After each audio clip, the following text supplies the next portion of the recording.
that I always tell people is I give them permission to create boundaries. And in fact, I tell them, if you don't have any boundaries, you need to stop right now and build some.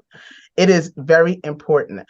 I think that people tend to look at boundaries as a negative thing, or they're scared that other people will look at them negatively if they have boundaries. Um, and the honest truth is, a few might, right? But you're doing a disservice to them and yourself when you don't, because when you put boundaries in place, you're not trying to be negative to anybody else. You're trying to protect yourself, your goals, your values, right? And if you are overstretched, you're not doing well in anything.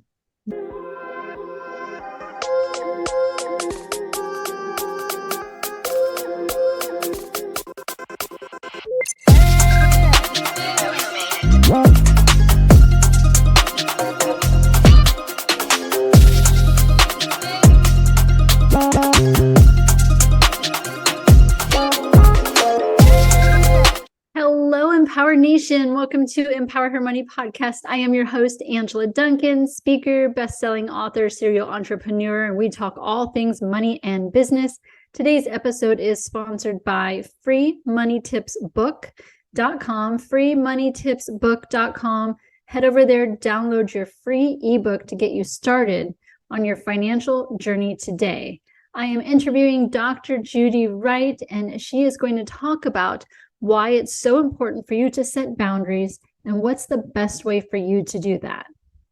Hi, Dr. Judy. Welcome to Empower Her Money podcast. How are you today? I am well, Angela. How are you? I am doing amazing. Beautiful weather in Miami. The sun is shining, so I have no reason to complain. We have Art Basel here actually this week. Oh, wonderful. A full week of artists, music, fashion. Awesome. So always fun to be here. So why don't we talk about you? Tell us more about your journey, your story, and kind of how you got to what you're doing today. So thank you so much for asking. It's my pleasure to be here. So I am a physician, a family physician, and I'm a medical director. And so I have worked in a variety of settings. I've worked in academia, clinical, and I've worked in corporate. And so I've enjoyed all of them, but they all have their stressors. Let me tell you, there's nowhere that you don't get that. But my journey really comes from, I was working and I realized there's something else I felt I should be doing. So this was around 2017, 2018. But I remember saying to myself, Angela, there's something I should be doing, but I'm so busy. I can't even figure out what it is. Like I have no time to do so.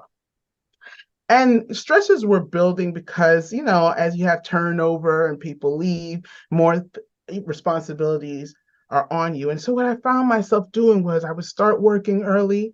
I would finish working very late. And in between, there's other parts of life that has to go on. I wasn't spending as much time with my family, that type of thing. And it was hitting ahead. I probably wasn't the most pleasant person to be around for our family, but I remember distinctly in 2019, I was diagnosed with breast cancer. And so in 2020, as I was going for treatment, what I realized is that I personally, even though I had cancer, felt better. Right? My blood pressure was going down and I felt better and I had time to spend with my family because now I'm on medical leave. And suddenly I can think. I have time to think. And with that, when I realized everything was so different, I made a decision to resign from my job and just take a moment and just breathe. In doing that, though, Angela, I also had time to sit down and have a come to Jesus talk with myself and my role in how I got here, right? Because that was really important. We could all say, oh, it's so-and-so's fault and so-and-so's. No. How did I get here? What was my role in that? And what I found was that I wasn't taking care of myself. I was taking care of everyone else and everything else. But I always had excuses or I push it off to the side and I wasn't taking care of myself. Now, along with while I was on medical leave came the lockdown, the pandemic. And so now I have no other way to put it. It while I had to slow down, so did the whole world. So I didn't even have FOMO. Now I really could sit down and think and not feel like, oh, I'm getting left behind. And I was able to spend more time with my children, and I made some decisions on how to better take care of myself, how to not only put boundaries in place, but make sure I'm maintaining those boundaries, Mm. um, and come up with a self-care regimen that was, going to work for me, right? Not anybody else's self-care regimen. And I always say that because like people all, especially as a woman, they're like, oh, I go and get my nails done, which I think is wonderful, but I don't. Right? That's stressful for me. That's not what works for me per se. So I had to come up with stuff that works for me. Mm. And that's how I got here because after a while I start to realize I'm not the only one that feels like this. you Mm-hmm. know we hear a lot about it with physicians, especially when the pandemic happened, about physician burnout. But it's not just physicians. As I said, I've been in academia, I've been in the clinical space, I've been in corporate. It's not just physicians. In fact, students are getting burnt out, Yeah. right? So that's how I came to a space where I really wanted to talk to people about overall well-being and overall wellness and the importance of self-care Mm. and stress management, boundaries. Oh my goodness. I'm so big on boundaries. And that's how I got here. So now I'm not only a medical director, I'm also an organizational wellness consultant where I help employers to thrive by empowering their employees to prioritize their overall wellness and well-being. Yeah. Yeah. Beautiful. Well, very beautiful story. I'm glad you're still here today. The world Thank you. slowed down and you just had such a beautiful attitude towards everything and found the blessings in, something that could have been really awful. So I love that part of your story. And you just touched on boundaries. Now, that's a big word for me too, because, people say like you either say yes to stuff, you say no to stuff, and protecting your time. How do you teach boundaries? So one of the first things that I always tell people is I give them permission to create boundaries. And in fact, I tell them, if you don't have any boundaries, you need to stop right now and build some. It is very important. I think that people tend to look at boundaries as a negative thing, or they're scared that other people will look at them negatively if they have boundaries. Um, and the honest truth is, a few might, right? But you're doing a disservice to them and yourself when you don't, because when you put boundaries in place, you're not trying to be negative to anybody else. You're trying to protect yourself, your goals, your values, right? And if you are overstretched, you're not doing well in anything, right? Mm-hmm. That's one of the things that I start to feel like there's we always hear jack of all trades, master of none. Um, I really started to feel like I wasn't good at anything because I was so overstretched. I'm not being a good mom. I'm not being a good wife. I'm not being a good. I just and as that builds, it actually becomes true. It becomes a self-fulfilling prophecy.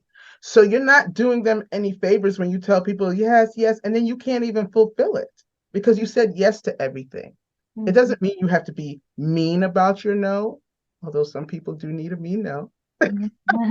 You don't have to be mean about your no though, but you can be honest. I won't be able to take that on.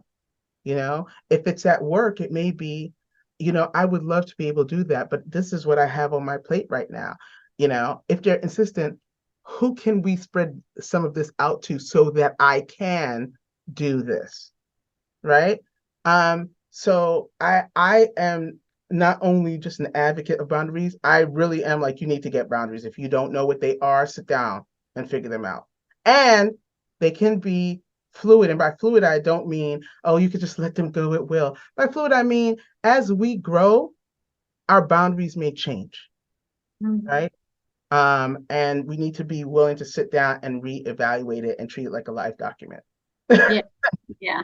And I like the service that you're providing because as a business owner, we think about the benefits that we're offering our employees. and oftentimes the things that come to mind are, health insurance or dental insurance or 401k. But this is a whole other sector of benefits that you can provide to your employees to help take care of your employees. So when you're talking to a business owner, what do you give them as far as like recommendations on why this could be a really valuable benefit for their company and for their employees? Yeah, that's a good question. So a lot of times, business owners think about productivity. That's what they want to know about. That's what they care about, right? And they care about the money. So I bring to their attention how much money gets lost in absenteeism when your people are so overwhelmed and so burnt out, they start to call out because they literally don't feel well, whether it's physically, whether it's mentally, emotionally, they literally do not feel well, so they start to call out. Presenteeism. They're there, but they're not really there. Their body is there, but their brain, they're not really there. They're not being productive, right? But you're gonna pay them, they're there, right? Is that what you really need? And so just by absenteeism alone, we're losing ooh, anywhere from 120 something to 190 billion dollars a year in this country just through absenteeism. That's a Wow. lot of money, right? Yeah. And this doesn't include, again, the presenteeism, the lack of productivity, the people who are just leaving, right? So it costs money to recruit, to find somebody, to onboard them, and if you lose them, especially if you lose them, because we're seeing more of that, if you lose them like in the first 90 days, now you got to start all over again. That's a lot of money, Mm-hmm. right? And that doesn't lead to a lot of productivity because now you have to onboard somebody else. So you want to do things that's going to increase job satisfaction. You want to address the fact that everybody is an individual and may have some different ways and needs that you can help, right? So there's a lot of talk around work flexibility, right? Does that mean, oh, some people could work for 10 hours and some people could work for 50? That's not what it means. But work flexibility may come in the where you work. Are we going to do home? Are we going to do an office? Are we going to do a hybrid? Are we going to do a 4-day work week versus a 5-day work week? You Mm-hmm. know, things of that nature. So Yeah. just being able to be flexible and really touch on the pulse of the needs of your employees, because in the end, no matter what people think, the employees are your greatest resource. They are, Mm-hmm. you know. So And when you're working with the employees, we'll switch to the employee side. What tools or what books do you recommend, or how do you help them to, work better in the environment? Like, how do you approach that? yeah, so what we talk about a lot is time management, Mm-hmm. right? And not just time management professionally, time management personally as well, Mm-hmm. right? It's a cycle and one will affect the other. If the things are not working out at home, it's going to affect your job. If things are not working out at your job, it's going to affect your home. And so we talk about understanding that uh, one of the things, Angela, I don't talk much about work-life balance because in my head, in my thought process, work is a part of life. Yeah. And when people think work-life balance, some people are like, but I don't want it to mess up my life. But it is a part of your life. When you think of a pie, right? When you say work-life balance or even work-life integration, if you visualize that pie, it almost feels like, okay, here's half of it, here's life, and other half on the planet Mars is work. And that almost feels like, oh, so I only get this amount for all these segments of my life, but work takes up all of this. No, it really is a pie. Work is merely a slice in that pie. There's a bunch of things that go, friends and romantic relationships and the things I love to do and the things that are my passion. And there's a bunch of things that go into that pie, Yeah. right? And so you have to be able to manage that. Balance looks different for everybody. So how are you going to step out and prioritize and manage your time around the things that are important to you? Yeah, and giving yourself permission in that pie that pieces are going to get bigger and they're going to get smaller. So Absolutely. yeah, and when I think of balance, I always think of a scale, like it's even on both sides. So I too don't like the word, work-life balance, because Yeah. to me, it's more of how am I feeling? Right. Am I happy with how much time I spend in my business or in my personal life, and figuring out what that looks like. But I like the pie example because then you can visually think about it, and Yeah. it can shift and be okay. Like you said, give yourself permission that it's okay. Yeah, it can shift week by week. It can shift month by month. It can shift because something in your life now take precedence. I can tell you right now, family was always important to me, but it took up a bigger part of the pie when I started having kids. Like, you know, so you know, so and that's okay because we live, we grow, things change. That's okay. Yeah. So if someone was looking to get into a similar field, whether they offer this type of package to an employer, or my example is I like coming in and teaching money to employees because that's another benefit as well. How do you suggest someone would start working into this field? So there's different ways you could do it. Like they have some of the organizations have, and especially when they're bigger and they have money, Mhm. they'll have like learning and development departments where you can actually teach this type of stuff. So learning and development doesn't just have to be the skill of something to do with the job. It could be the skill of how you manage your whole situation, because that's part of your development. And again, we often think if the job is doing it, just has to be professional development. But in the understanding that one affects the other, it should be more than that. So your HR departments usually deal with learning and development, and you'd be surprised when you look on job boards. There are segments for learning and development. Also, some people opt to do it within the scope of, say, companies, but also they're coaches who help people outside of that. So I'm not an individualized coach myself, but there are definitely coaches who help people outside of that to better manage their time, to better understand their needs, to understand their triggers that will lead to their stress and how to manage that so they can move forward and start to elevate, leadership management coaches, things of that nature. So yeah, definitely there are opportunities. Yeah, that Yeah. sounds good too. And you don't have a physical store or necessarily a physical product. So are there any money tips that you have learned, growing a business that you can give back to the audience as well?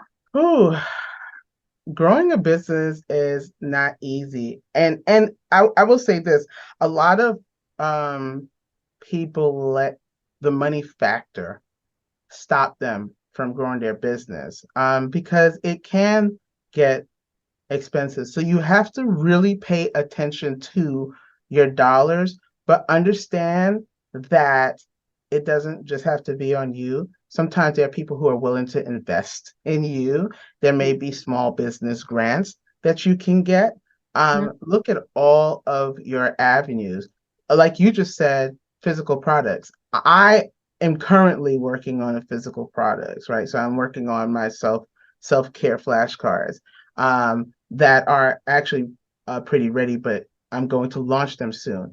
So physical products can be helpful. I'm also writing a book about women and balance. So there are different ways that you can do stuff, and come up with money, but also be very cognizant. And I'll tell you, I was always I was always good at it, but be very cognizant of what's going out and what's coming in, right? Because sometimes you will inflate and tell yourself you're doing better than you're doing, or not spending as much as you're spending. And it could get really shocking really fast. Yeah. And the other part is your bookkeeping, because there is tax time and you need to know what it is you're doing. And that I think I've gotten better at over the past 2 years, just making sure I know. And here it is. I get to the accountant. There it goes. Having it all in one place. Be very cognizant of that too. Yeah. Yeah. You touched on you're going to be writing a book. What inspired you to start that journey?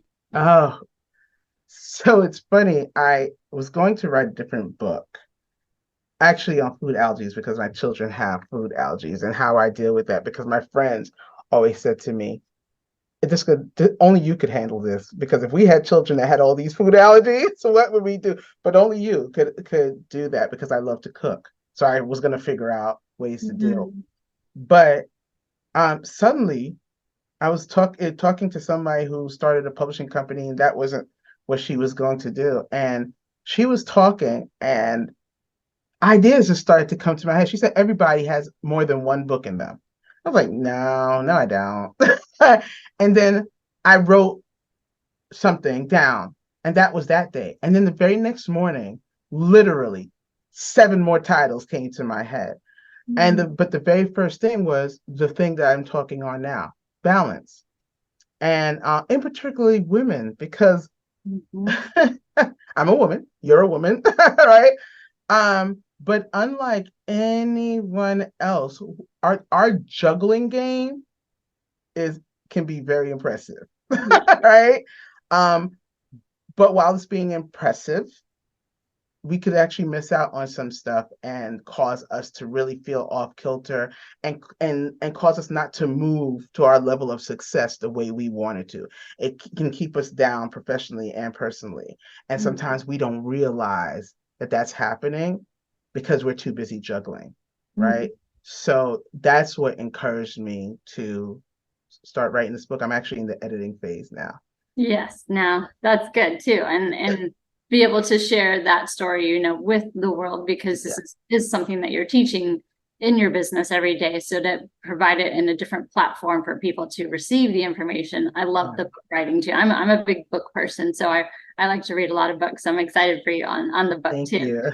Um, and then you also said flashcards. Talk about that. Like, what was the inspiration behind that, and what do you hope to, accomplish with the flashcards? So, okay, as I said, I realized I wasn't taking care of myself.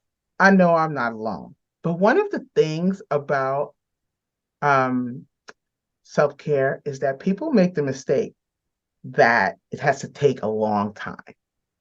And because of that, they put it on the back burner. They treat it like it's solely a luxury. Now, notice I said solely, because I don't care if it is a luxury. So what? Luxuriate. I don't care if there's nothing wrong with being a luxury. Like people say, like, it's not a luxury. I don't have to justify anything to anybody, right? So if you consider it a luxury, luxuriate. But people often think that self-care has to take an extremely long time. All forms of self-care, an hour of a massage, because that's what people usually think about, an hour in the chair getting your nails done, vacation time, right? I need to find a time to take vacation. um, but self-care can be as simple as, I'll give you an example. At 11:45 every day, my phone goes off. It's a little alarm. If I'm not in a meeting or driving, because you want to stay safe, um, I will stop what I'm doing. And even if I take 5 minutes just to breathe, do some breath work, just to recenter myself, right? Because it's almost the middle of the morning. I've probably almost 4 or more hours of work. I do it. Now, I don't have to be stressed out. What am I doing? I'm building my stress management muscle, Mhm. right? I don't need to wait till I'm stressed out. But when I do get stressed out, if I do get stressed out, guess what I know how to do? I know how to pull it out of my pocket right away, because I've been doing it, Mhm. right? So the whole point to my self-care cards is to give people ideas of how to do their self-care. And my self-care cards are such that I not only give you an idea what to do, they're divided into colors. So each color means something different: your spiritual self-care, your physical self-care, mental self-care, things of that nature. But it also tells you, as a guide, how long it should take. Now, if you want it to take longer or you want it to take shorter, you can, but it tells you as a guide. Some of them say 5 minutes. Some of them may say 30 minutes. I think the most that I have in there is 2 hours, right? But it's so people can pull it out of their hat and say, you know what? Okay, here's something I can do. And you can even put it on your calendar. I'm going to do this on this day, Mhm. right? Which I encourage. I encourage, this is part of pay, in the words of financial, pay yourself first. I Mhm. encourage you to get on your calendar and start scheduling out your self-care so Yes. that you are just as important as every other meeting that you have. Yes. And so that's why I wanted to do the self-care cards so that somebody could have it and they could have it on their desk or they could have it on their nightstand. They could have a box of it in their cart, Mhm. and pull it out as needed. Great tools and resources coming in. So I'm Yes. very excited for you and for you Thank to be you. able to share that. I have a fun question for you. We're going to switch gears and do something a little bit more personal. Okay. But if you could have a superpower, what would it be and why? Okay. I like to learn, right? And it could be learn something silly. I truly believe in the you're never too old to learn. Even if it's the funniest thing in the world. I'm like, I was today years old when I learned that, right? My favorite movie is The Matrix. Mm-hmm. And ever since I don't know if you've ever seen the movie, but there's a part of the movie where they need to get on the plane or in a helicopter and they don't know how to fly one. And she says, hold on. And she downloads into her brain and instantly knows if I could do that, unstoppable, like unstoppable. I love to learn. I love to do things myself. I've actually had to pull back because again, self-care, delegate. Um, but I love to learn how to at least do things. And so if I could just download something in 60 seconds and instantly know how to do it, that's my, that's my superpower. I love that. That's a very unique. I have not heard that one. We're 111 episodes into podcasts, and that's the first time I've heard that. So, but it would be very useful. So I like, Yes, the yes. useful aspect of it too. Awesome. Dr. Judy, if our audience wants to get in touch with you, learn more about what you're doing, your services, flashcards, book, anything else that you're working on, how do they reach you? So, the best way to reach me, I am on LinkedIn as Judy Wright, MD. I'm also on Instagram as Judy Wright, MD. And you can reach me via my website, which is www.drjudyspeaks.live. So those are the main ways to reach me. And I think, yeah, those are the basic main ways to reach me. And that's where I'll be talking about when the time comes to release. That's Yes. where I'll be talking about it. Awesome. Dr. Judy, thank you so much for your time today and adding value to the audience. I truly appreciate you, and we will talk again soon. Thank you, Angela. Thank you so much for tuning into Empower Her Money podcast. Hope you enjoyed this episode. Don't forget to subscribe, share this podcast, and leave a review wherever you are tuning in.